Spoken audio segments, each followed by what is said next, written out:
Hello dear students, welcome back to the Pharma learning channel. Today I have they're going to discuss about the one of the mixing equipment which is known as the V blender. So let's try to go and understand the details of the V blender. But before I start with the V blender, let me remind you that into the introduction video of the mixing I discussed between these two terms, that's a blending and the mixing. Basically, the blender is a equipment which work on the blending principle. Blending is a term we are using when we are going to mixing two solid materials, or the solid material with the small amount of the liquid will be there. So today I am going to discuss into this video about the V blender. The V blender is the most commonly used pharmaceutical equipment for the blending or the mixing of the two solids. Here the principle of the blending or the mixing of that two solids materials will be that is based on the diffusion. As you know that the process of diffusion into which the materials will transfer from the higher concentrations towards the lower concentration, and this process will stop when both will have the same amount of the material. Let's try to understand the construction by this particular diagram as well as the image which is given at the bottom.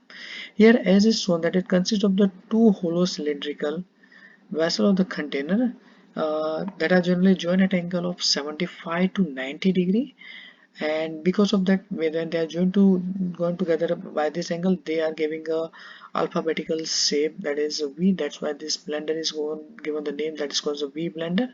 And this entire V shaped the hollow cylindrical vessel of the container is mounted on its horizontal axis, so it is allowed to rotate on its horizontal axis.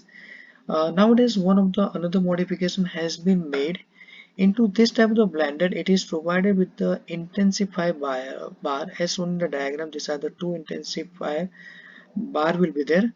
So these are the high intensify. They are when the entire V blender is rotating on its axis. This intensify bars are also moving into that particular direction with a high speed, and they are trying to break down the lumps which are going to be generated throughout the blending process. So nowadays in the industry, the modified version of the V blender, that is called the V blender with the intensifier bar, it's widely used. Now by this video let's try to understand how the V blender is working. Here I have shown the two diagram, the one that is towards facing towards your left, that is top to the bottom pill, while facing from your side towards right is the side to side fit.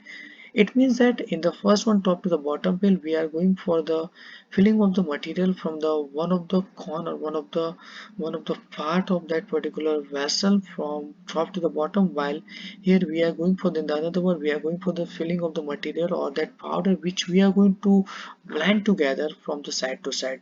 So let's try to understand into this particular video how they are going to work, as it is showing how this top to bottom as well as side to side filling is taking place. Now when the both the solids are shown with the different colors like a white and the red one, and when the mixing process will start, both will try to mix or go to the each other by the process of diffusion. So now this slide shows how this white and this red color both are going to be mixed together. Now looking at the advantages of this wave blenders are that here the minimum particle size reduction and attrition take place because there are no moving parts are present, and that's why this is very suitable for the mixing of the fragile solids. The charging and the discharging of the material is easy. The absence of the sharp projection eliminates the product contamination, and it is easy to clean. Look at the other side of the coin. What are the disadvantages? The only disadvantage is we require the larger space for the installation and the operation, because as the V blender, the entire machine is going to be rotated on its horizontal axis, so we'll have to provide somewhat more space or the gap when it is operated. It is not suitable for the mixing of the powders or the blending of the powders of the different size and the density, because the segregation or the separation of particles take place due to the difference in size and the density. But the application of this V blender, yes, right now the V blender you find into the pharmaceutical industry, into the granulation department. Before the granulation, they are going for the mixing of the dry powder and the fragile granules. So friend, this was all about the what is the V blender, what are the modifications, what is its construction, how the mixing is going to take place with the diffusion, what are the advantages, disadvantages, limitations. So if you like my video, please like it, share it to your friends, and please subscribe to my channel for the more upcoming videos. Thank you.